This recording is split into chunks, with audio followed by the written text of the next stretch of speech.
Get a Life, Chloe Brown by Talia Hibbert will probably end up being my favorite romance read of 2025. I feel like I'm the last person to read this one because I've heard so many people talking about it, but just in case you haven't heard of this one, Chloe Brown is a chronically ill computer geek, and after a sort of near-death experience, she comes up with a list of 7 directives for her to get a life. She's already done the first one, move out of her glamorous family's mansion. The other ones include enjoying a drunken night out, riding a motorcycle, going camping, having meaningless but enjoyable, traveling the world with nothing but a handbag, and also doing something bad. But that last one is harder than she realizes, so she enlists your typical like bad boy Red Morgan, who's very tough on the outside. He's got lots of tattoos, sort of rough exterior, but as she gets closer to him, she uncovers a side of him that she never knew, including why he doesn't like her wealthy family and why he never shows his art to the world. I love this book. I loved Chloe Brown so much. There were so many moments throughout this book where I started tearing up, not because it was sad, but because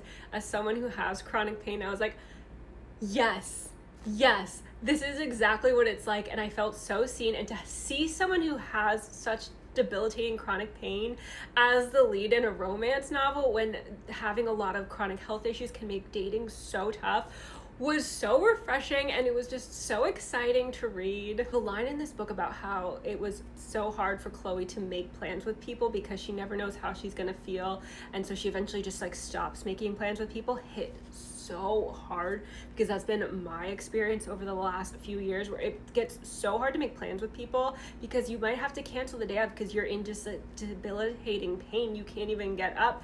And so many people, like, no matter how many times you tell them please don't take it personally, will end up taking it personally. And it eventually gets to the point where it's like I stopped making plans with so many of my friends, and I lost friendships because it's just like I never knew how I was gonna feel, and I just felt so bad. But you could just tell people were just like getting really upset by it, to the point where like most of my friends now also have chronic illnesses and are just so understanding. But yeah, I definitely was like fully understand that, where it's like you never know how you're gonna feel, and so you just stop making plans because you hate having to cancel. And so many of these, like, there are so many little small moments like that where I was just like, I had to stop reading, and I was just like, yes, I love this one. Anyway, I loved the two of them together. They were so cute. I love the way the story unfolded. The characters were just so like wonderfully complex. Fantastic story. Even if you're not someone with chronic illness, I would still recommend reading it because it's just a really great way of understanding what it's like for those of us who have it. And yeah, like I said in the beginning of this one, just reading a book about a woman who has chronic illness and chronic pain as like the lead in a romance novel was just like a really, really fantastic experience. And I love this one so much. It's